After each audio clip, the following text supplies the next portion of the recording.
नमस्कार, आप देख रहे हैं समाचार। आपके साथ मैं हूं पराक्रम सिंह शेखावत। बताएंगे आपको इस वक्त की बड़ी खबरें। समाचार की शुरुआत सुर्खियों के साथ। ब्रिक्स सम्मेलन के दूसरे दिन प्रधानमंत्री नरेंद्र मोदी ने पर्यावरण COP30 और वैश्विक स्वास्थ्य सत्र में रखी बात। अगले साल भारत की ब्रिक्स अध्यक्षता में सभी विषयों पर सहयोग का जताया संकल्प। ब्रिक्स को बताया building resilience and innovation for cooperation and sustainability.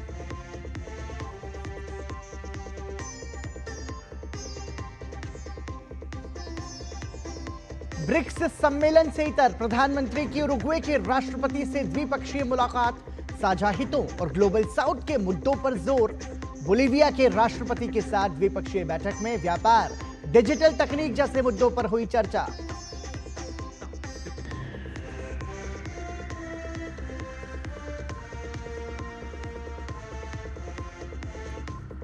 Narendra Modi सरकार का बिहार को बड़ा उपहार। रेल मंत्री अश्विनी वैष्णव ने की 4 नई अमृत भारत ट्रेन समेत विभिन्न रेल परियोजनाओं की घोषणा।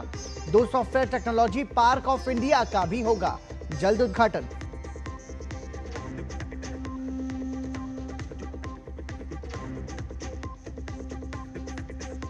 ईरान के राष्ट्रपति मसूद पेजेश्कियन ने अमेरिका के साथ फिर से परमाणु वार्ता शुरू करने पर नहीं जताई कोई समस्या। कहा विश्वास बहाली के बाद दोनों देशों के बीच हो सकती है परमाणु वार्ता।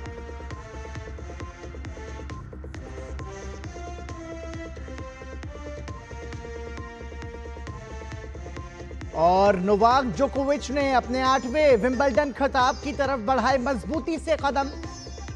एलेक्स डी मिनोर को हराकर क्वार्टर फाइनल में बनाई जगह।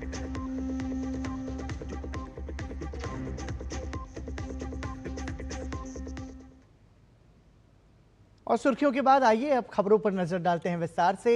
रियो डी जेनेरो में ब्रिक्स के 17वें शिखर सम्मेलन में प्रधानमंत्री नरेंद्र मोदी ने आउटरीच सेशन में क्लाइमेट जस्टिस और ग्लोबल हेल्थ पर अपने विचार साझा किए। उन्होंने कहा कि क्लाइमेट जस्टिस का कोई विकल्प नहीं है, बल्कि ये एक नैतिक कर्तव्य है।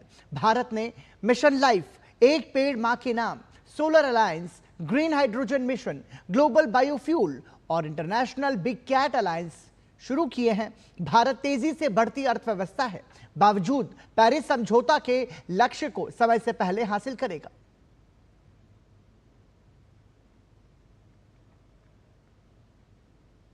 प्रधानमंत्री ने कहा कि कुछ लोग इसे आंकड़ों में मापते हैं, लेकिन पर्यावरण और प्रकृति को भारत संस्कारों में जीता है। वहीं उन्होंने वैश्विक स्वास्थ्य पर कहा कि पृथ्वी और मानव दोनों के स्वास्थ्य एक दूसरे के साथ जुड़े हुए हैं।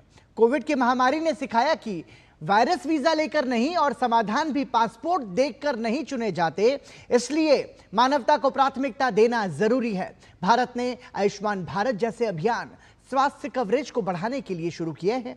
भारत स्वास्थ्य को और मजबूत करने के लिए तकनीक को बढ़ावा दे रहा है।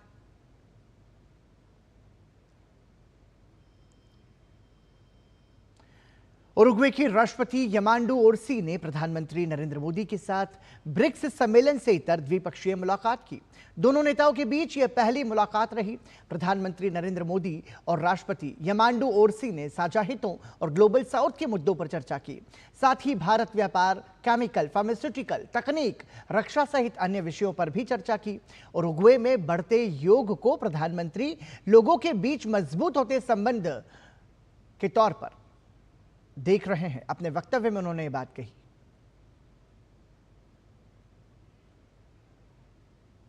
बोलिविया के राष्ट्रपति लुइल आर्से के साथ प्रधानमंत्री नरेंद्र मोदी ने मुलाकात की। दोनों नेताओं की यह मुलाकात ब्रिक्स शिखर सम्मेलन से इतर हुई। प्रधानमंत्री ने अपने सोशल मीडिया पर लिखा कि बोलिविया लैटिन अमेरिकी देशों में एक महत्वपूर्ण साझेदार है।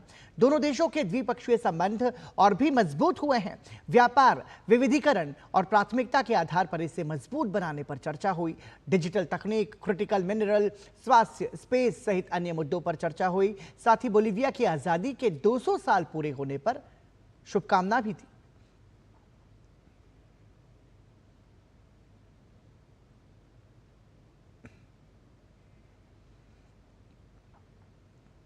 सत्रहवें ब्रिक्स शिखर सम्मेलन में सभी देशों ने आतंकवाद के खिलाफ मिलकर काम करने की बात कही है, तो वैश्विक संस्थाओं में सुधार को बहुत जरूरी बताया है।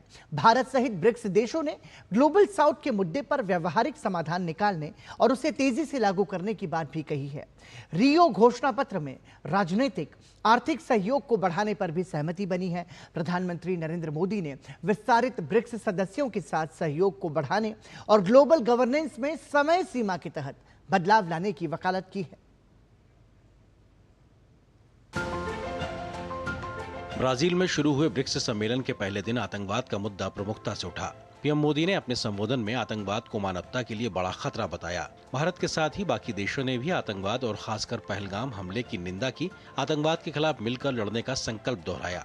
पीएम मोदी ने इस मंच से पाकिस्तान का नाम लिए बिना उस पर हमला बोलते हुए कहा, आतंक को शह और समर्थन देने वालों को सजा मिलनी चाहिए। कोई भी देश या संस्था इस खतरे से अलग नहीं रह सकता। पीएम मोदी ने कहा कि पहलगाम में निर्दोष नागरिकों पर किया गया हमला कायरता की निशानी है। उन्होंने स्पष्ट किया कि भारत आतंकवाद के खिलाफ जीरो टॉलरेंस की नीति पर चलता रहेगा और आतंक को जड़ से खत्म करने के लिए हर संभव कदम उठाएगा। The terrorism was a grave threat facing humanity. In this context, he noted that all the leaders have condemned Pahalgam terrorist attack in strongest terms. The Pahalgam attack, terror attack, is an onslaught on the entire humanity. He also noted that those funding, promoting and providing safe havens to terrorists must be dealt with in the harshest terms. In the session on strengthening multilateralism, economic, financial affairs and artificial intelligence, Honorable Prime Minister expressed that diversity and multipolarity were valued strengths of the BRICS. BRICS summit में पहले दिन की कार्रवाई के बाद अपनाए गए Rio de Janeiro घोषणा पत्र में किसी भी आतंकी कृत्य की कड़ी निंदा करते हुए इसे आपराधिक और अनुचित बताया गया, चाहे उसका उद्देश्य कुछ भी हो, जब भी हो, जहां भी हो और जिसके द्वारा भी किया गया हो। रियो घोषणा पत्र के पैराग्राफ 34 में लिखा है कि हम 22 अप्रैल 2025 को जम्मू कश्मीर में हुए आतंकवादी हमले की कड़ी निंदा करते हैं, जिसमें कम से कम 26 लोग मारे गए और कई अन्य लोग घायल हुए। हम आतंकवादियों की सीमा पार आवाजाही, आतंकवाद के वित्त पोषण और सुरक्षित ठिकानों सहित सभी रूपों और अभिव्यक्तियों में आतंकवाद का मुकाबला करने की प्रतिबद्धता की पुष्टि करते हैं। ब्रिक्स नेताओं ने संयुक्त रूप से कहा कि हम दोहराते हैं कि आतंकवाद को किसी भी धर्म, राष्ट्रीयता, सभ्यता या जातीय समूह से नहीं जोड़ा जाना चाहिए और आतंकवादी गतिविधियों और उनके समर्थन में शामिल सभी लोगों को जवाबदेह ठहराया जाना चाहिए और जरूरी राष्ट्रीय एवं अंतर्राष्ट्रीय कानून के अनुसार न्याय के कटघरे में लाया जाना चाहिए। सदस्य देशों ने आतंकवाद के खिलाफ जीरो टॉलरेंस सुनिश्चित करने और आतंकवाद का मुकाबला करने में दोहरे मापदंडों को खारिज करने की मांग की। ब्रिक्स सम्मेलन के दौरान पीएम मोदी ने कहा कि आज जब दुनिया चारों ओर से दबाव महसूस कर रही है, विश्व अनेक प्रकार की चुनौतियों और अनिश्चितताओं से गुजर रहा है, ऐसे में ब्रिक्स का बढ़ता प्रभाव स्वाभाविक है। पीएम ने सुझाव दिया कि खुद की व्यवस्थाओं में सुधार करने से हमारे बहुपक्षवाद के आह्वान को और अधिक विश्वसनीयता मिलेगी।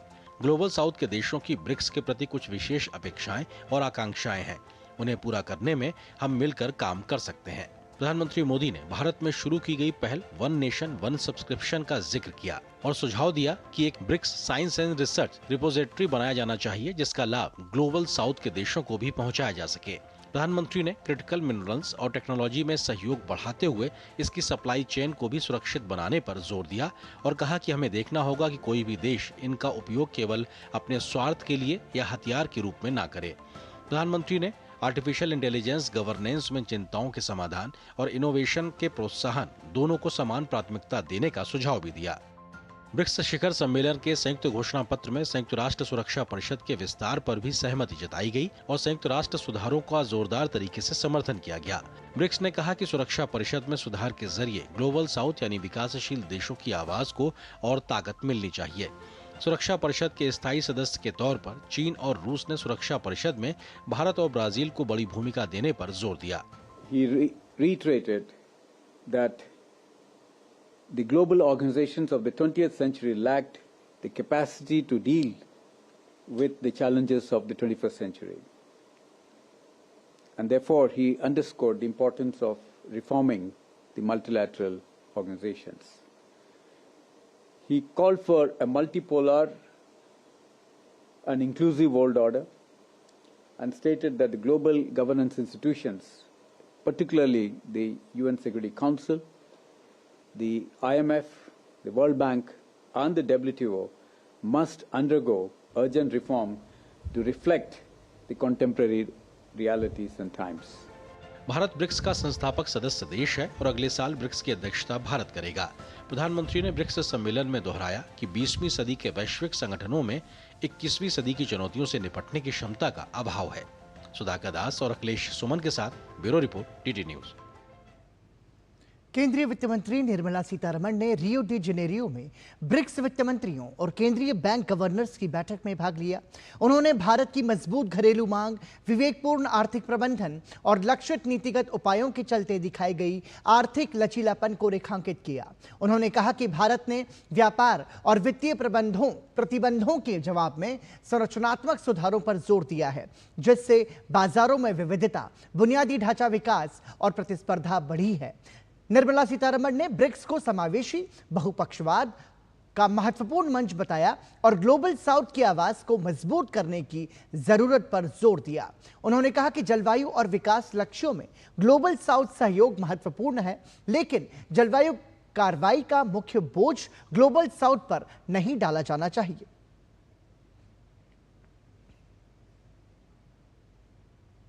आज भारत के खानपान की चर्चा दुनिया कर रही है।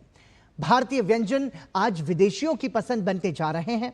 एक समय था जब ब्राजीलिया में दूर दूर तक भारतीय व्यंजनों का स्वाद खाना तो दूर देखने को भी नहीं मिलता था, लेकिन अब तस्वीर बदल चुकी है।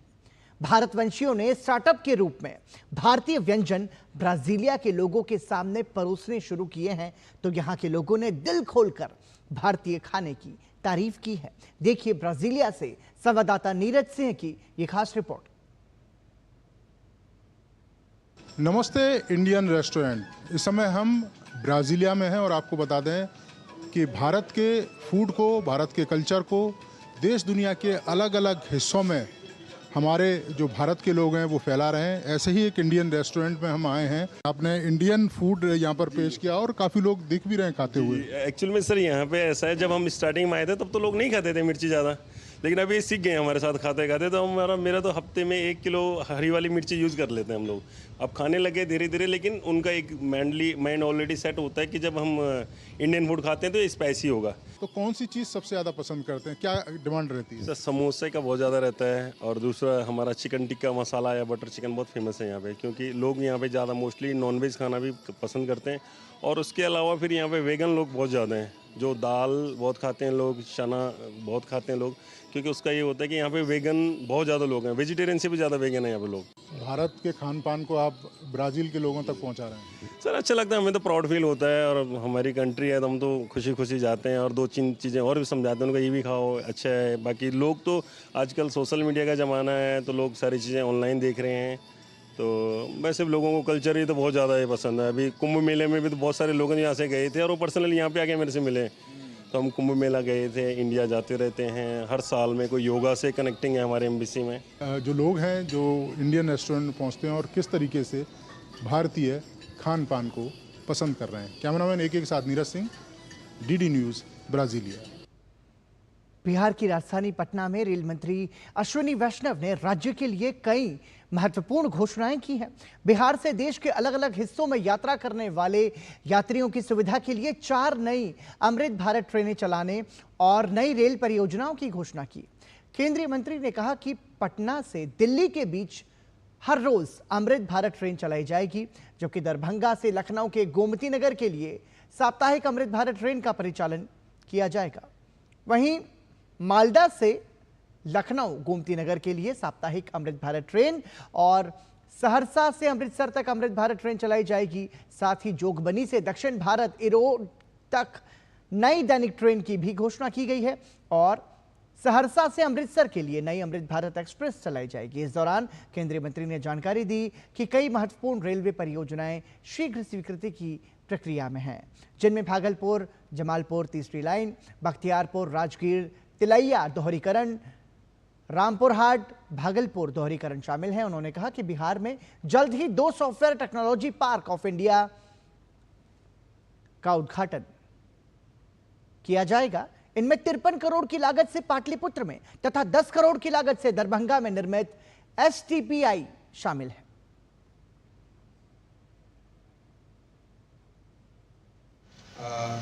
दिल्ली और पटना के बीच में कनेक्टिविटी सिग्निफिकेंटली इम्प्रूव होनी चाहिए, बहुत बढ़नी चाहिए। तो ये डेली रहेगी और खूब जल्दी इसका इनॉग्रेशन किया जाएगा। साथ ही साथ दरभंगा से लखनऊ ये वीकली अमृत भारत एक्सप्रेस का फैसला लिया गया है और मालदा से लखनऊ वो भी एक फैसला लिया गया है और एक फैसला लिया गया है सहरसा से अमृतसर और एक 5वां बड़ा निर्णय लिया गया है जो हमारा सीमांचल है, जोगबनी वाला एरिया, वहाँ से तमिलनाडु के लिए तमिलनाडु में ईरोड, उसके लिए एक डेली ट्रेन का फैसला लिया गया है। बिहार में मतदाता सूची के विशेष सघन पुनरीक्षण को लेकर सियासत गर्माती जा रही है। कांग्रेस और आरजेडी जैसे दलों ने इस पूरी प्रक्रिया पर ही गंभीर सवाल खड़े कर दिए हैं तो 9 जुलाई को विरोध प्रदर्शन की बात भी कही है। इस बीच चुनाव आयोग ने फिर से स्पष्ट किया है कि पूरी प्रक्रिया नियमों के अनुरूप और पूरी पारदर्शिता के साथ की जा रही है। भाजपा ने विपक्षी दलों पर वोट बैंक की राजनीति करने का आरोप लगाया है और कहा है कि आयोग के काम का विरोध करने का विपक्ष के पास कोई आधार नहीं है। बिहार में वोटर लिस्ट की स्पेशल इंटेंसिव रिवीजन यानी विशेष गहन पुनरीक्षण को लेकर राजनीति गर्मा गई है। बिहार विधानसभा में विपक्ष के नेता और महागठबंधन समन्वय समिति के प्रमुख तेजस्वी यादव ने बिहार में कराए जा रहे मतदाता पुनरीक्षण को लेकर एक बार फिर सवाल उठाए हैं।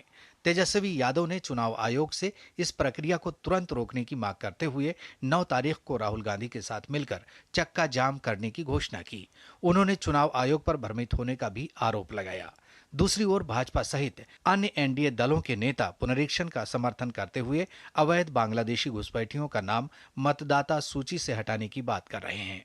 कि राहुल गांधी जी और हम दोनों मिल करके जो है चक्का जाम हम लोग करेंगे और साथ ही साथ ट्रेड यूनियन का हम लोग पुरजोर समर्थन भी करेंगे। इलेक्शन कमीशन ने बड़ा स्पष्ट तौर पर कहा जो बांग्लादेशी है या बिहार के बाहर के लोग हैं उसका नाम कटेगा, उसको धरती कोई नहीं बचा। फर्जी तरीके से जो जनादेश हासिल करने का आरजेडी का 90 से 2005 का जो ट्रैक रिकॉर्ड है वो इस देश में अब संभव नहीं है। लोकतंत्र सबल हुआ है और इस तरह के गैर जरूरी जो बयान है और अनावश्यक है तौबा मचाने वाले बयानों को जनता गंभीरता से नहीं लेती है।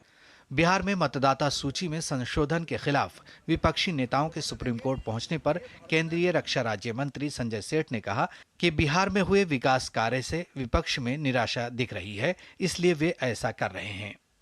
विकास बिहार के अंदर अपनी चरम पर है। आम लोग प्रधानमंत्री नरेंद्र मोदी जी और नीतीश कुमार के नेतृत्व में जो काम हुआ तो ये सब फ्रस्ट्रेशन पे हार सामने दिख रही है, तो कुछ बोलना है तो बोल रहे हैं। इस बीच बिहार में वोटर लिस्ट के रिवीजन SIR को लेकर चुनाव आयोग के फैसले के खिलाफ दायर याचिकाओं पर सुप्रीम कोर्ट 10 जुलाई को सुनवाई करेगा। बिहार में कुछ ही महीनों में विधानसभा चुनाव होने वाले हैं। इससे पहले मतदाता सूची का विशेष गहन पुनरीक्षण अभियान चलाया जा रहा है। इसे लेकर भारत निर्वाचन आयोग ने 11 दस्तावेजों की लिस्ट जारी की है, जिनमें से कोई एक दस्तावेज बूथ लेवल अधिकारी BLO को प्रपत्र के साथ देना है। विशेष गहन पुनरीक्षण को लेकर सरकारी स्तर पर मतदाताओं को जागरूक किया जा रहा है। हाउस टू हाउस सर्वेक्षण 25 जून से लेकर 26 जुलाई तक होगा। मतदाता सूची का प्रारूप प्रकाशन 1 अगस्त को होगा। दावे और आपत्तियों की अवधि 1 अगस्त से लेकर 1 सितंबर तक निर्धारित की गई है। अंतिम मतदाता सूची का प्रकाशन 30 सितंबर को होगा। इस दौरान बिहार चुनाव से पहले निर्वाचन आयोग ने ऐसे राजनीतिक दलों की मान्यता खत्म करने की बात कही है जिन्होंने 2019 के बाद अब तक कोई चुनाव नहीं लड़ा है। देश भर में ऐसे 345 राजनीतिक दल हैं, उनमें बिहार के 17 राजनीतिक दल भी शामिल हैं। उप मुख्य निर्वाचन पदाधिकारी ने इन 17 पार्टियों को 15 जुलाई तक अपना तथ्यात्मक पक्ष पेश करने को कहा है। Bureau report, TD news. Cyber cell Dantewada एवं थाना किरंदुल की संयुक्त कार्यवाही के तहत महाराष्ट्र के जिला पालघर से 10 करोड़ से अधिक के साइबर फ्रॉड करने वाले 2 आरोपियों को गिरफ्तार किया गया है। मामले में पहले भी गुजरात से 3 आरोपियों की गिरफ्तारी की जा चुकी है। ये कार्रवाई साइबर फ्रॉड के एक मामले में की गई है। आरोपियों ने शेल कंपनी बनाकर कंपनी के नाम पर कई बैंक में खाते खोलकर साइबर फ्रॉड की बड़ी राशि का लेन देन किया है। आरोपियों के पास से मोबाइल, पैन कार्ड, आधार कार्ड, वोटर आईडी जैसी चीजें बरामद हुई हैं। दंतेवाड़ा पुलिस द्वारा लगातार नगरवासी व ग्रामीणों से जनसंपर्क कर मोबाइल साइबर क्राइम संबंधी बैंकिंग फ्रॉड्स, साइबर ठगी, पार्ट टाइम जॉब धोखाधड़ी, मोबाइल ओटीपी लिंक साझा न करने जैसे साइबर कार्यक्रम से बचने की जानकारी दी जा रही है। साथ ही किसी प्रकार की धोखाधड़ी होने पर तत्काल साइबर हेल्पलाइन नंबर 1930 यानी कि 1930 पर कॉल कर दर्ज कराने तथा पुलिस को सूचित करने की हिदायत दी जा रही है। उत्तर प्रदेश में योगी सरकार सावन माह में कांवड़ यात्रियों की सुविधा को लेकर तैयारियों में जुटी हुई है। इसी कड़ी में प्रदेश के मुख्यमंत्री योगी आदित्यनाथ ने बिजनौर में कांवड़ यात्रा के मार्गों का हवाई सर्वेक्षण किया।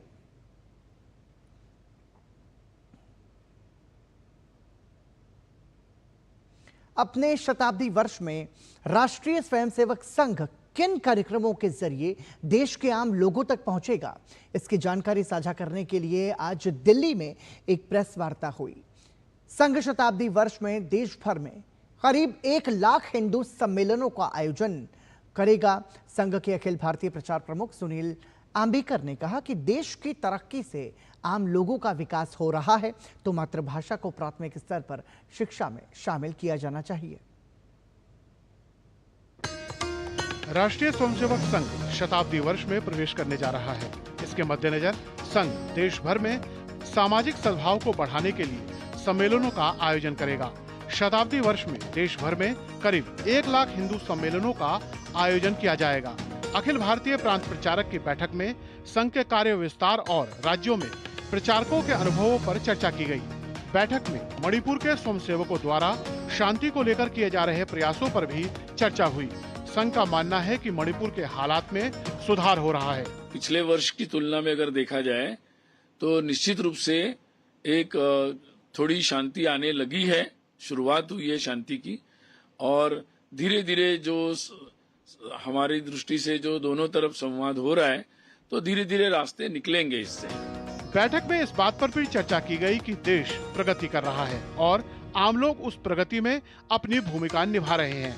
देश में नक्सल समस्या से निपटने में मिली सफलता पर आरएसएस ने कहा कि यह अच्छी बात है कि नक्सलवाद के हिंसात्मक गतिविधियों के खिलाफ कार्रवाई की जा रही है। आरएसएस ने कहा है कि महाराष्ट्र में सभी भारतीय भाषा राष्ट्रीय भाषा है। संघ ने मातृभाषा में प्राथमिक स्तर पर शिक्षा दिए जाने की वकालत की है।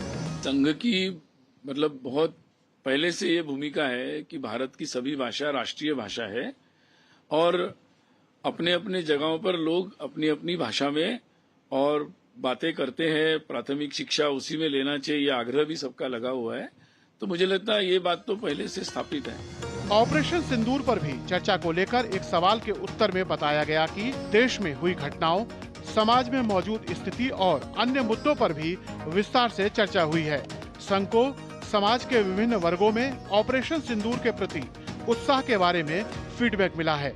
कांग्रेस पार्टी के संघ पर बैन लगाने के हाल के बयान से जुड़े एक सवाल के उत्तर में संघ ने साफ कहा है कि पहले भी बैन लगाया गया था, लेकिन उसे वापस लेना पड़ा था। दिल्ली से डीडी न्यूज के लिए शैलेंद्र मिश्र की रिपोर्ट।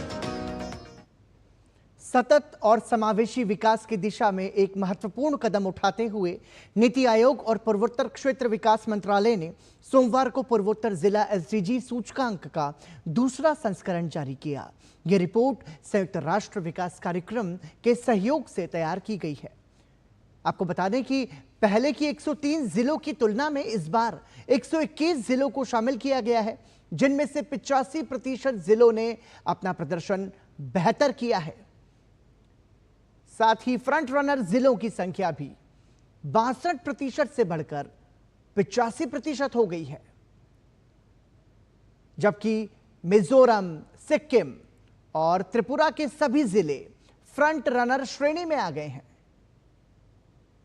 पूर्वोत्तर जिला एसडीजी सूचकांक का दूसरा संस्करण है, जिसमें मिजोरम का हान हथियाल जिला पूरे क्षेत्र में शीर्ष पर रहा है।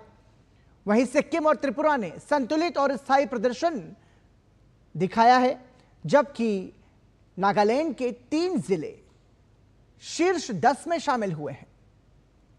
यह सूचकांक पूर्वोत्तर में सतत विकास लक्ष्यों की दिशा में तेजी से हो रही प्रगति को भी दर्शाता है।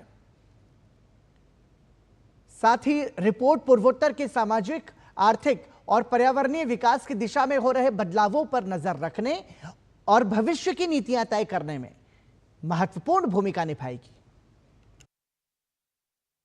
The northeastern region holds a distinct place in India's development story. As CEO has noted, this second edition shows that 85% of these districts fall within the front runner category, a notable improvement from the 62% in the first edition. The performance at the district level may obscure the possibility of bigger wins. So I think operating at all levels is really where the states themselves, ministry donor and Niti Aayog.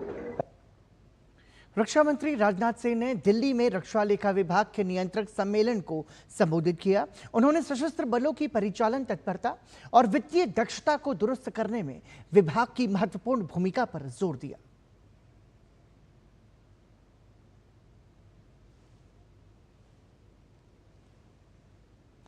और operation सिंदूर के दौरान घरेलू उपकरणों के प्रदर्शन ने हमारे स्वदेशी उत्पादों की वैश्विक मांग को और बढ़ा दिया है। निजी क्षेत्र की बढ़ती भागीदारी के साथ हमारी जिम्मेदारी अब नियंत्रक की नहीं बल्कि सुविधाकर्ता की है। शांति का समय भ्रम के अलावा कुछ नहीं है। सापेक्षिक शांति के समय भी हमें अनिश्चितता के लिए तैयार रहना चाहिए। साथ ही उन्होंने कहा, अचानक घटनाक्रमों के कारण हमें अपनी वित्तीय और परिचालन स्थिति में पूर्ण बदलाव करने पड़ सकते हैं। वहीं रक्षा व्यय को गुणक प्रभाव वाले आर्थिक निवेश के रूप में परिभाषित किया जाना चाहिए। हमारा प्रयास यह सुनिश्चित करना है कि निर्णय तेजी से लिए जाएं ताकि हम यहीं भारत में बड़े इंजनों का निर्माण शुरू कर सकें। साथ ही रक्षा मंत्री राजनाथ सिंह ने कहा कि प्रधानमंत्री की रक्षा में आत्मनिर्भरता पर ध्यान केंद्रित करने के साथ भारत के उद्योगों को वैश्विक मांग में बदलाव के लिए तैयार रहना चाहिए।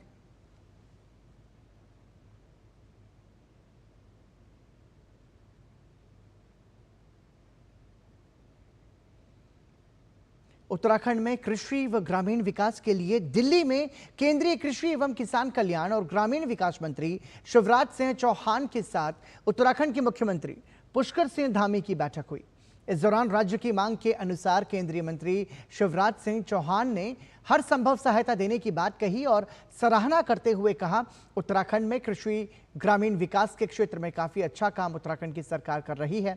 Centre of excellence for super foods, शहद, मशरूम और एक्सोटिक वेजिटेबल्स की स्थापना के लिए स्वीकृति के साथ मिलेट्स की फसलों के लिए भी मदद के साथ ही शिवराज सिंह चौहान ने कहा कि उत्तराखंड के विकास के लिए सभी संभव सहायता की जाएगी। वहीं उन्होंने कहा कि भारत कोई भी फैसला किसानों के हित के अनुसार ही करेगा। भारत अपने फैसले खुद लेता है। कृषि के क्षेत्र में उत्तराखंड ने कुछ जरूर अपेक्षाएं व्यक्त की है। अलग अलग जितनी भी चीज़ें उन्होंने कही है, पूरी सूची है मेरे पास। तो ग्रामीण विकास मंत्रालय की ओर से भी और कृषि मंत्रालय की ओर से भी उनको पूरी सहायता की जाएगी। बहुत उपयोगी बैठक रही है उत्तराखंड के साथ और उत्तराखंड की सरकार ठीक दिशा में काम कर रही है। और अंत में केवल एक बात, किसी भी देश के साथ कोई भी समझौता भारत किसानों के हितों को ध्यान में रखकर ही करेगा। भारत अपने फैसले खुद लेता है और कृषि भारतीय अर्थव्यवस्था की रीढ़ है और किसान उसकी आत्मा। इसलिए किसान के हितों से कोई समझौता किसी भी हालत में नहीं होगा। भारतीय विदेश मंत्रालय की प्रतिष्ठित ITEC Indian technical and economic cooperation योजना के तहत IIP दिल्ली में 9वें अंतर्राष्ट्रीय रेजिडेंशियल ट्रेनिंग प्रोग्राम का उद्घाटन हुआ। ये 2 हफ्ते का कार्यक्रम पैकेजिंग 5S यानी स्मार्ट, सुरक्षित, टिकाऊ, सिक्योर और मानकीकृत पैकेजिंग विषय पर आधारित है। इस कार्यक्रम में 12 अलग अलग देश, Uzbekistan, Ethiopia, Ghana, Zambia, Maldives, Zimbabwe, Sri Lanka, Vietnam, Thailand, Uganda, Mauritius और दक्षिण अफ्रीका से प्रतिभागी शामिल हो रहे हैं।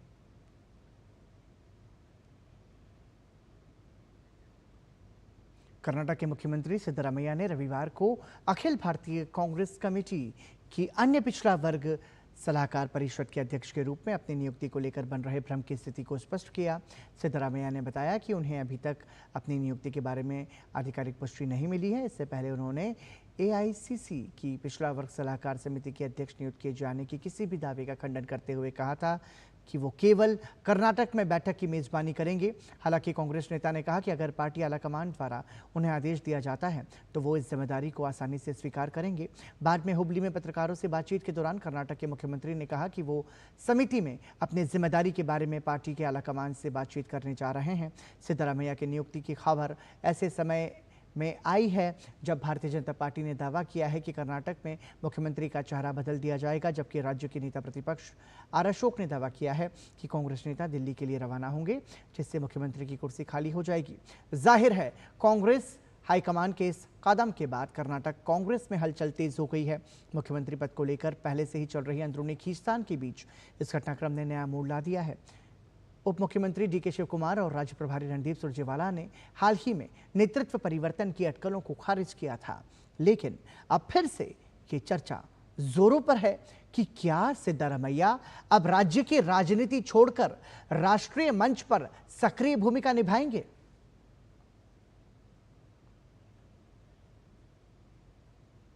लखनऊ में शिया धर्मगुरु मौलाना कल्बे जव्वाद ने कहा है कि सपा सरकार में भर्ती पुलिस वाले प्रदेश में दंगा भड़काना चाहते हैं। नानपारा में ईरान के supreme leader ayatollah Ali Khamenei की तस्वीर से हुई छेड़छाड़ के बाद मौलाना कल्बे जव्वाद आक्रोश में हैं। उन्होंने कहा कि जो पुलिस वाला इसमें शामिल था उसके खिलाफ मुकदमा दर्ज करवाएंगे। नानपारे में किसी पुलिस अफसर ने बहुत ज़्यादा बदतमीजी की है और वहाँ पर रहबर की जो फोटो उस पर लाठी मारने की कोशिश की, तो हमारे वो धार्मिक रहनुमा हैं, धार्मिक रहबर हैं वो, और उनके साथ बदतमीजी की गई है। तो ये हमारे जो धार्मिक भावनाओं को आहत किया गया है। इस पर हम FIR करेंगे। ऐसे जितने भी पुलिस वाले उनके बारे में रिपोर्ट ये मिल रही है कि इनको इसराइली एम्बेसी से इनके लिंक हैं और ये वहाँ से इनको पैसे मिल रहे हैं इन कामों के लिए।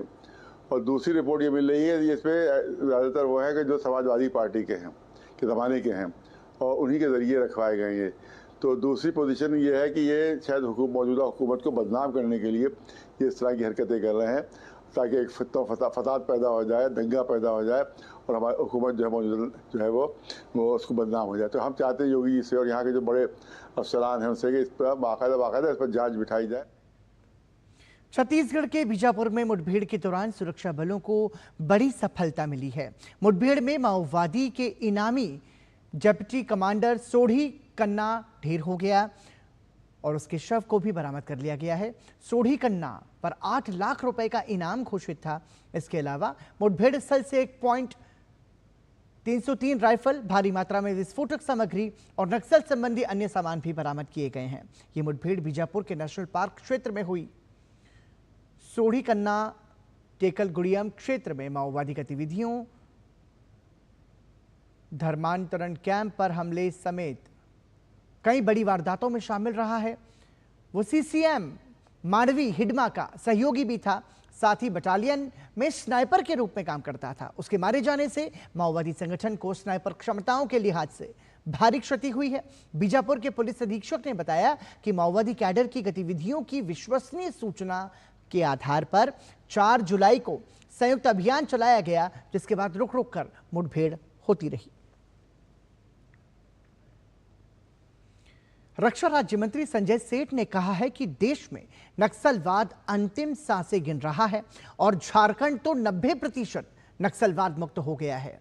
उन्होंने कहा कि नक्सलवाद से छुटकारा युवाओं का काम। प्रधानमंत्री नरेंद्र मोदी का जो संकल्प है वही विकसित भारत का एजेंडा है।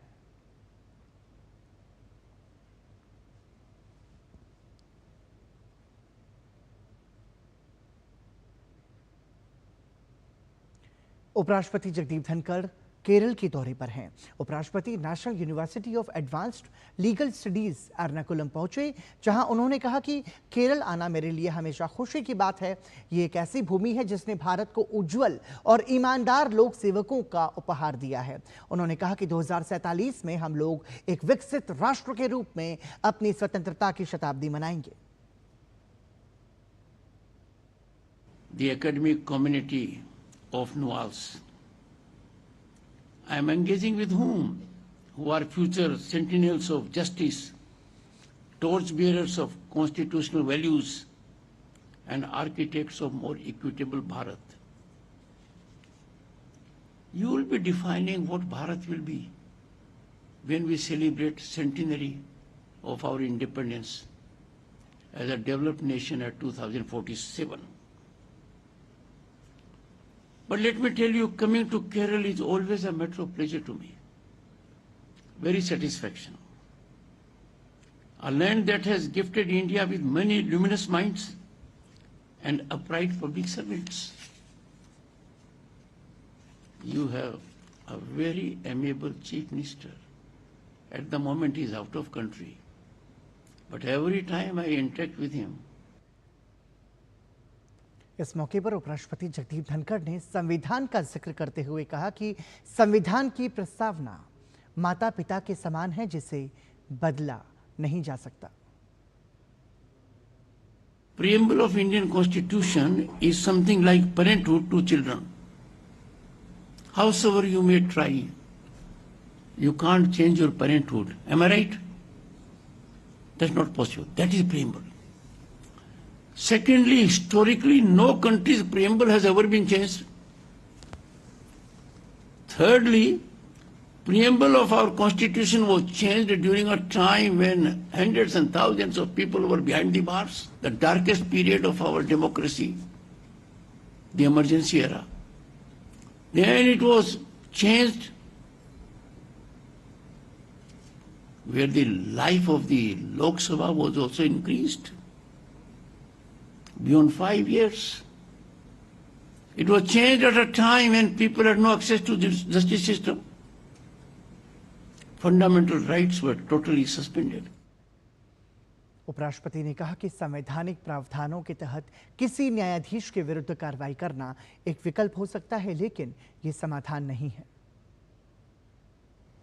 Proceeding with the constitutional mechanism of dealing with a judge in terms of constitutional provision is one way out. But that is not a solution, because we claim to be a democracy, which we are.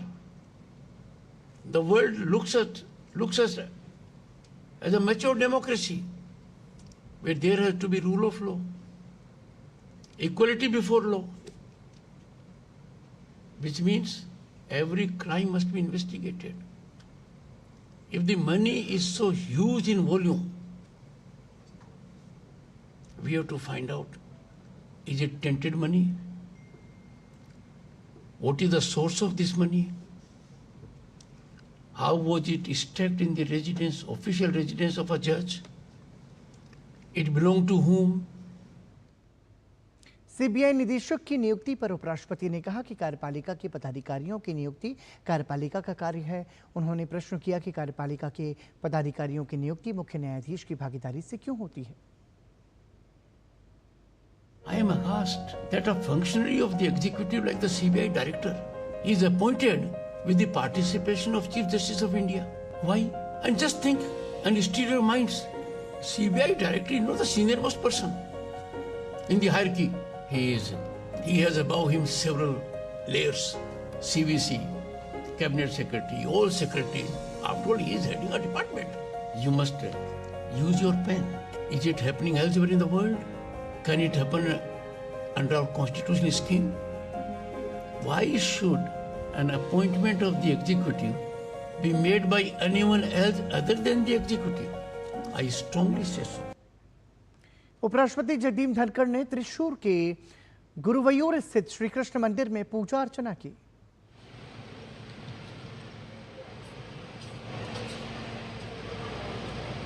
Kerala दौरे के दौरान उपराष्ट्रपति Jagdeep Dhankhar national university of advanced legal studies Ernakulam के कार्यक्रम में शामिल हुए थे। इस दौरान उन्होंने गुरुवायूर स्थित श्री कृष्ण मंदिर में पूजा अर्चना की।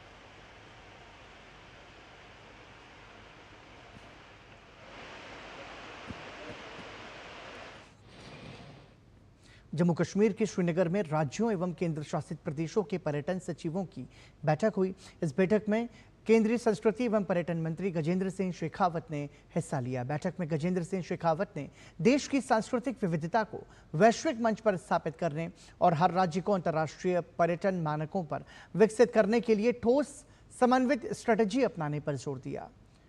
गजेंद्र सिंह शेखावत ने कहा कि पर्यटन को आत्मनिर्भर भारत का अभिन्न हिस्सा बनाने के लिए राज्यों का निरंतर सहयोग अनिवार्य है। साथ ही उन्होंने कहा कि पर्यटन केवल स्थलों का भ्रमण नहीं है, बल्कि ये रोजगार सृजन, स्थानीय विकास, सांस्कृतिक समृद्धि और राष्ट्र की आत्मनिर्भरता का सशक्त माध्यम है।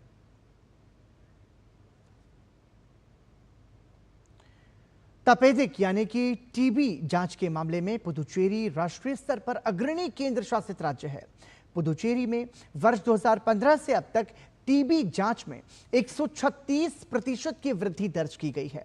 आर्टिफिशियल इंटेलिजेंस युक्त हाथ से चलने वाली एक्सरे मशीन के उपयोग से टीबी रोग की जल्दी पहचान संभव हुई है और ये गेम चेंजर साबित हो रहा है। पुदुचेरी में 2023 में 45,000 से अधिक लोगों की जांच हाथ से चलने वाली एक्सरे मशीन से की गई। 100 दिनों तक चलने वाले सघन टीबी उन्मूलन अभियान के तहत 25,000 से अधिक लोगों का घर घर जाकर एक्सरे किया गया। कैसे हाथ से चलने वाली एक्सरे मशीन से टीबी की जांच की जा रही है पुदुचेरी के आयुष्मान आरोग्य मंदिर में, इसका जायजा लिया हमारे संवाददाता नितेंद्र सिंह ने। टीबी उन्मूलन के दिशा में बहुत तेजी से काम हो रहा है। इस वक्त मैं हूँ पुडुचेरी के एक आयुष्मान आरोग्य मंदिर में और कैसे यहाँ पे स्क्रीनिंग हो रही है और स्क्रीनिंग इम्पॉर्टेंट है। जो हैंड होल्ड आप एक्सरे मशीन देख रहे हैं जिसको कहीं भी किसी भी घर में ले जाया जा सकता है और इससे ये फ़ायदा हुआ है कि अब स्क्रीनिंग जो टीबी की जांच बहुत तेज़ी से हो रही है। हमारे साथ state TB officer doctor Venkatesh हैं, वो बताएंगे कैसे पुडुचेरी स्क्रीनिंग में बहुत आगे जा रहा है बाकी राज्यों से और किस तरीके से टेक्नोलॉजी का इस्तेमाल किया जा रहा है जिसमें AI का भी इस्तेमाल किया जा रहा है। डॉक्टर साहब बताएं कि कैसे टीबी की जांच के लिए जो AI आधारित जो हैंड होल्ड एक्सरे मशीन है उससे फ़ायदा हो रहा है। High risk individuals, they are at risk of developing tuberculosis, especially diabetes mellitus, elderly individuals above 60, smoker and alcoholic. So in order to find out the case at the earlier stage, so screening is very, very important. In Puducherry UT, we have totally 6 handheld X-ray devices. So the importance of this device is which detects the disease even when the individual doesn't have any symptoms. So these all the high risk groups are those who doesn't have any symptoms. They are screened in the X-ray camp. Even the lesions, minimal lesions, also detected in the X-ray. So we have a machine which has the AA enabled. So the AA enabled which will tell probable TB and no TB. So along with that, we placed one pulmonologist also in the X-ray camp. Immediately we'll identify whether that X-ray is suggestive of strongly TB or not. So we'll collect the sputum samples from those strongly suggestive of TB as well as any abnormality in the X-ray. We are collecting that sample. By this, we are able to identify more number of cases at the earliest stage. अब तक कितने लोगों की जांच हो चुकी है इस हैंड होल्ड एक्सरे मशीन से? So as on date, in 2023, we did the active case finding survey. During that time, we screened close to 45,000 X-rays at their doorstep. During the 100 days campaign, we have screened more than 25,000 X-rays at their doorstep. Really is one of the important tool in identifying the cases at the earliest stage. तो आप देख रहे हैं कि live यहाँ पर demo चल रहा है और ख़ास तौर पे ये आयुष्मान आरोग्य मंदिर में जो लोग आ रहे हैं, चाहे वो कुछ भी हो, उनको सिम्टम हो या नहीं हो, उनको स्क्रीनिंग की जा रही है और यही वो हाथ से चलने वाली एक्सरे मशीन है जो गेम चेंजर साबित हो रहा है टीबी की जांच में। और आप देखिए कि कहीं भी इसको ले जा सकते हैं, दूर दराज के इलाके, गाँव में या किसी भी जगह पर घर के पास ले जा करके एक्सरे मशीन को ले जा करके जाँच किया जाता है और ये पहले संभव नहीं था। पहले मरीज को अस्पताल में जाना पड़ता था और तुरंत इसका रिजल्ट आपको यहाँ देखने को मिलेगा। The patients who come to PHC, we will ask them for the screening complaints, like whether they have cough with expectoration, whether they have any fever, loss of appetite or loss of weight. If they have these symptoms for more than 2 weeks, we will suggest them an X-ray. Puducherry बहुत तेज गति से TB की screening कर रहा है और सभी राज्यों में काफ़ी अग्रणी इसकी भूमिका है। कैमरामैन ललित के साथ Nitin Singh, DD news, Puducherry. Monsoon से इन दिनों देश के पहाड़ी राज्यों में हालात खराब बने हुए हैं। भारी बारिश से हिमाचल और उत्तराखंड जैसे राज्यों में भूस्खलन से तमाम रास्ते बंद हो गए, तो कई जगह बादल फटने से जानमाल को भी भारी नुकसान पहुंचा है। तमाम राहत एजेंसियां लगातार राहत और बचाव कार्यों में लगी हुई हैं, लेकिन खराब मौसम परेशानी का सबब बना हुआ है। मौसम विभाग की माने तो अगले कुछ दिन मानसून की सक्रियता बनी रहेगी, जिसके चलते दिक्कतें बनी रह सकती हैं। देश भर में मानसून के सक्रिय होने के साथ ही उत्तर और पश्चिम भारत के कई हिस्सों में सोमवार को भारी बारिश हुई। बारिश ने जहां गर्मी से राहत दिलाई, तो वहीं जलभराव होने से लोगों को बड़ी परेशानी भी हुई। जलभराव की वजह से कुछ जगहों पर ट्रैफिक जाम भी देखने को मिला। वहीं हिमाचल प्रदेश में बीते दिनों लगातार हुई मूसलाधार बारिश से जनजीवन बुरी तरह प्रभावित हुआ है। हालांकि सोमवार सुबह से राजधानी शिमला सहित राज्य के अधिकांश भागों में बारिश थमी रही, जिससे लोगों ने राहत की सांस ली। हिमाचल में इस वर्ष के मानसून सीजन में अब तक 78 लोगों की मौत, 121 के घायल और 37 के लापता होने की पुष्टि हुई है। अधिकतम क्षति मंडी, कुल्लू, कांगड़ा जिलों में देखी गई। वर्तमान में प्रदेश के 200 से अधिक सड़कों पर यातायात अवरुद्ध है, जिन्हें खोलने का काम जारी है। उधर मंडी में प्राकृतिक आपदा के कारण जंजैहली में फंसे 63 पर्यटकों को 6 दिन बाद सुरक्षित निकाला गया। उत्तराखंड में मानसून अपने पूरे जोर पर है। पहाड़ से लेकर मैदान तक बारिश का दौर जारी है। भारतीय भूवैज्ञानिक सर्वेक्षण विभाग ने उत्तरकाशी, टिहरी, रुद्रप्रयाग और चमोली जिलों में भूस्खलन की चेतावनी जारी की है। इसे देखते हुए सभी संबंधित विभागों को हाई अलर्ट पर रखा गया है। ज्योग्राफिकल इंस्टीट्यूशन से लैंडस्लाइड्स के अधिक होने का अलर्ट प्राप्त हुआ है चमोली सब डिवीजन के लिए, तो सभी अधिकारियों को हाई अलर्ट पे रहने के निर्देश जारी किए जा चुके हैं। और आज सुबह काफी बरसात भी थी, जिससे नंदप्रयाग और उमट्टा में लैंडस्लाइड भी आया था, जिसे क्लियर कर दिया गया NHAIDCL द्वारा। रुद्रप्रयाग विशेषकर केदारनाथ यात्रा मार्ग में सतर्कता बरतने की अपील की गई है। उत्तरकाशी में यमुनोत्री हाईवे पर बनास के पास जमीन धंसने के कारण सड़क का एक हिस्सा क्षतिग्रस्त होने से यहां वाहनों की आवाजाही बाधित हुई। बद्रीनाथ हाईवे नंदप्रयाग के पास भूस्खलन का मलबा आने से भी आवाजाही बाधित हुई। छत्तीसगढ़ में कोरबा सहित आसपास के जिलों में लगातार हो रही बारिश से कई नदियां और नाले उफान पर हैं। बारिश के कारण जलभराव की स्थिति से सामान्य जनजीवन बुरी तरह प्रभावित हो रहा है। कोरबा में भारी बारिश के कारण बाढ़ में फंसे 17 ग्रामीणों को रात भर बचाव अभियान चलाकर बचा लिया गया। बारिश के कारण बिलासपुर में कई इलाके डूब गए हैं। शहर के कई हिस्सों में सड़कों पर नालियों का पानी आने से लोगों को भारी परेशानी का सामना करना पड़ा। मध्य प्रदेश में सिवनी, बालाघाट, मंडला, डिंडौरी, जबलपुर, सागर, दमोह सहित कई जिलों में भारी बारिश के कारण बाढ़ जैसे हालात बन गए हैं। मौसम विभाग ने इन जिलों के लिए ऑरेंज अलर्ट जारी किया है। नदियां खतरे के निशान से ऊपर बह रही हैं। कोलकाता में भी लगातार बारिश के कारण शहर के कई इलाकों में जलभराव की स्थिति बनी हुई है। इस बीच जहां दिल्ली वालों को लंबे इंतजार के बाद बारिश से कुछ राहत मिलती दिखाई दी, वहीं उत्तर प्रदेश के कई इलाकों में बारिश हुई। मौसम विभाग ने अगले 5 से 6 दिन के दौरान उत्तर पश्चिम, मध्य और पूर्वोत्तर भारत में भारी से बहुत भारी वर्षा होने का अनुमान जताया है। महाराष्ट्र में भी आने वाले 2 दिन तक अत्यधिक भारी बारिश होने की संभावना है। Bureau report, DD news.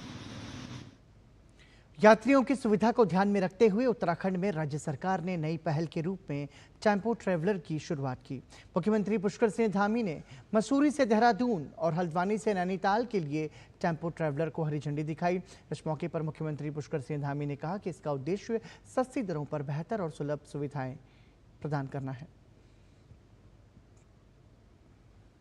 अभी शुरुआती पहले चरण में 10 टेम्पो ट्रैवलर मसूरी से देहरादून और हल्द्वानी से नैनीताल दोनों ही स्थानों के लिए शुरू किया गया है। यहाँ पर क्योंकि पार्किंग से लेकर बड़ा ट्रैफिक, अधिक वाहनों के कारण से एक बड़ी समस्या होता है। लोगों को एक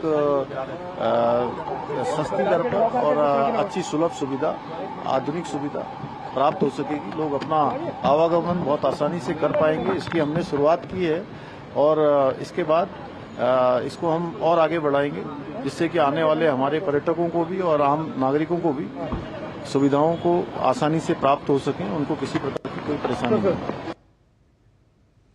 जापान तटरक्षक जहाज इत्सुकुशिमा अपने वैश्विक महासागर यात्रा प्रशिक्षण के भाग के रूप में सोमवार को चेन्नई बंदरगाह पर पहुंचा। कैप्टन नाओकी मिजुगुची की कमान वाले इत्सुकुशिमा के आगमन पर पारंपरिक भारतीय शैली में गर्मजोशी से स्वागत किया गया। चेन्नई में अपने सप्ताह भर के बंदरगाह प्रवास के दौरान इत्सुकुशिमा की चालक दल कई पेशेवर और सांस्कृतिक गतिविधियों में भाग लेंगे, जिसमें आधिकारिक शिष्टाचार भेंट, पारस्परिक जहाज यात्राएं और आपसी सहयोग और समझ को बढ़ावा देने के उद्देश्य से संयुक्त प्रशिक्षण और इंटरैक्टिव सत्र शामिल हैं।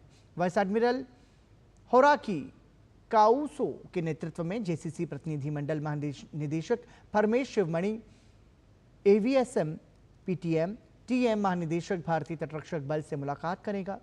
जेसीजी प्रतिनिधियों और अतिरिक्त महानिदेशक Tony Michael, PTM TM commander, तटरक्षक, पूर्वी समुद्र तट के बीच द्विपक्षीय चर्चा भी होगी। संयुक्त योग सत्र और खेल गतिविधियों सहित पेशेवर और सांस्कृतिक आदान प्रदान की एक श्रृंखला की योजना बनाई गई है, जिसका समापन 12 जुलाई 2025 को होगा। चेन्नई यात्रा के बाद इत्सुकुशिमा आईसीजी के साथ एक्सरसाइज जामाता, जिसका अर्थ है बाद में मिलते हैं, नामक एक संयुक्त समुद्री अभ्यास में भाग लेंगे। यह अभ्यास समुद्र में समन्वय और परिचालन तालमेल बढ़ाने पर केंद्रित होगा। इसके अलावा आईसीजी के 4 अधिकारी सिंगापुर जाने के दौरान सी राइडर्स के रूप में इत्सुकुशिमा पर सवार होंगे, जिससे दोनों बलों के बीच सौहार्द और पेशेवर आदान प्रदान को मजबूती मिलेगी।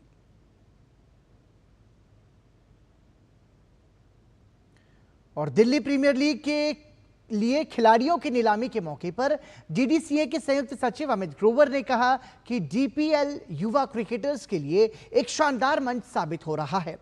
इस लीग में खेल चुके खिलाड़ी आज अपनी पहचान बना रहे हैं। उन्होंने कहा कि डीपीएल में खेल चुके कई खिलाड़ियों को आईपीएल में भी खेलने का मौका मिल रहा है। अमित ग्रोवर से खास बातचीत की हमारे संवाददाता नारायण सिंह ने। दिल्ली प्रीमियर लीग सीज़न 2 का ऑक्शन मेंस और वुमेंस कैटेगरी में हुआ और इस वक्त हमारे साथ है डीडीसीए के जॉइंट सेक्रेटरी ग्रोवर जी। सर, आपका स्वागत है। किस तरह से देखते हैं कि लगातार क्रिकेट दिल्ली में बढ़ रहा है, कई अंतर्राष्ट्रीय स्तर के खिलाड़ी जो डीपीएल ने दिए हैं, आईपीएल में जो हमारे डीपीएल के खिलाड़ियों ने एकदम बहुत ही ज़ोरदार क्रिकेट दिखाया, तो कैसे देखते हैं इस लीग को आप, जो अच्छे खिलाड़ी और बहुत ही T20 फॉर्मेट के खिलाड़ी देश को दे रही है? तो देखिए, डीपीएल सीज़न 1 जो था हमारे लिए एक बहुत ही बड़ा, एक शानदार प्लेटफॉर्म बनाया था, जिसकी वजह से प्रियांश आर्या ने 6 छक्के मारे थे एक मैच के अंदर, और उसकी वजह से उनको पंजाब ने अपनी टीम में, आईपीएल की टीम में ले लिया था, और पंजाब में भी प्रियांश आर्या ने बड़ा अच्छा परफॉर्म किया है। तो कई लड़के जैसे सिमरजीत सिंह हो गया, प्रिंस यादव हो गया, दिग्वेश राठी, सुयाश शर्मा, इन सब को हमने ऐसा प्लेटफॉर्म दे दिया जिसमें कि आके ये बच्चे आके परफॉर्म करें और उससे आके दिल्ली क्रिकेट को और बढ़ावा मिले। पिछली बार 6 टीमें थी, सीज़न 2 के अंदर हम 8 टीमें आ रही हैं। 8 टीमों के साथ साथ अब 500 बच्चों का जो पूल था, जिसमें अंडर 16, अंडर 19, तो 13 साल 14 साल के बच्चे भी आके परफॉर्म कर रहे हैं। जी बिल्कुल, बहुत ही टैलेंट दिखा रहे हैं बच्चे यहाँ पर। डीपीएल में खेल के आईपीएल में वो अपनी टीमों के लिए बेहतरीन प्रदर्शन कर रहे हैं। सर, लेकिन वुमेंस लीग की बात करें तो दिल्ली प्रीमियर लीग में एक शानदार यहाँ पर ऑक्शन दिखा। 13 साल 14 साल की जो लड़कियां हैं वो इस ऑक्शन में दिखी, तो कितना बड़ा एक इसको अवसर मानते हैं कि वुमेंस क्रिकेट के लिए, जो उनको आगे ले जाने में मदद करेगा? जी बिल्कुल, ये विमेंस क्रिकेट के लिए हमने जो डीपीएल सीज़न 1 में भी हमने 4 टीमें रखी थी, और उसके बाद फिर हमने T20 का एक लीग टूर्नामेंट करवा के, जिसमें कि सारी लड़कियां आई, क्लब्स को इंसेंटिव्स दिए ताकि वो अपनी टीम में लड़कियों को लेके आए और उनको आगे बढ़ावा दें। और अब हमारा ये ऑक्शन चल रहा है, जिसमें हमने 200 लड़कियों का पूल रखा है, और हमारा यही मेन एम है कि मेंस क्रिकेट और विमेंस क्रिकेट को एकदम बराबरी पे लेके आए, उनका प्राइज़ मनी भी बराबरी पे लेके आए। टीम्स आज 4 हैं, हमारे को है कि आने वाले सीजन्स के अंदर हम इन टीम्सों को भी बढ़ा के 8 टीमों तक लेके आएँ। जी बिल्कुल, जिस तरह से डीडीसीए के जॉइंट सेक्रेटरी ने बात की कि कैसे जो हमारी टीम है, महिला टीम है चाहे पुरुष टीम है, एक शानदार मौके बन रहे हैं और मौका मिल रहा है इनको अंतर्राष्ट्रीय स्तर पर अपनी छाप छोड़ने का, और डीपीएल के खिलाड़ियों ने आईपीएल में भी शानदार प्रदर्शन किया और यही सिलसिला जारी रहने वाला है, क्योंकि इसको एक्सपेंड करने की भी प्लान है आने वाले समय में। कैमरा पर्सन अनिल के साथ Narayan Singh, DD news, Delhi. Super United rapid and blitz Croatia में विश्व चैंपियन डी कुकेश और विश्व के नंबर 1 खिलाड़ी मैग्नस कार्लसन के बीच मुकाबला 14 चालों के बाद बराबरी पर समाप्त हुआ। दोनों दिग्गज खिलाड़ियों के बीच इस मुकाबले की खास बात यह रही कि यह मैच महज 65 सेकंड तक ही चला।